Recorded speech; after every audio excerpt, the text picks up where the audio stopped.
the worst part, people are buying it, Lee. Not everyone, but a disturbing number. Women are mailing him letters, showing up to the trial in miniskirts. One woman straight up says he doesn't look like someone who could do those things. People were literally romanticizing a man on trial for biting women to death. So why? Why did so many people fall under Ted Bundy's spell? There's actually a name for it, hybristophilia. It's a condition where people feel attraction, sometimes romantic, sometimes sexual, toward criminals, especially violent ones. And Ted, he knew exactly how to play that game. He had this persona, polite, well-dressed, calm. Even when he was talking about unspeakable acts, he looked composed. And that's what made it so chilling. It created a disconnect. Like, he couldn't possibly be a killer. He's so normal. But underneath that charm, rage, control, manipulation, the very traits that made him dangerous, also made him convincing. He didn't just want to win the trial, he wanted to win the audience. And then there's that moment.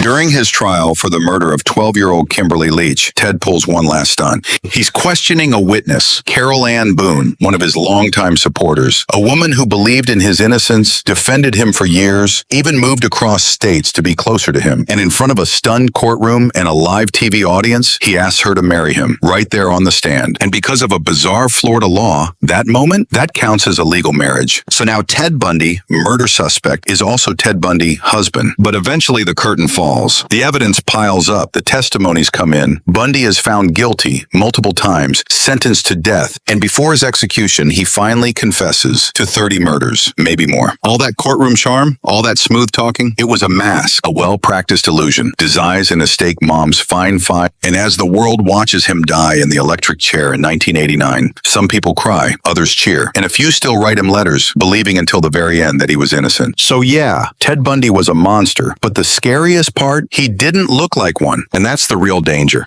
because sometimes evil doesn't wear a mask, it wears a smile.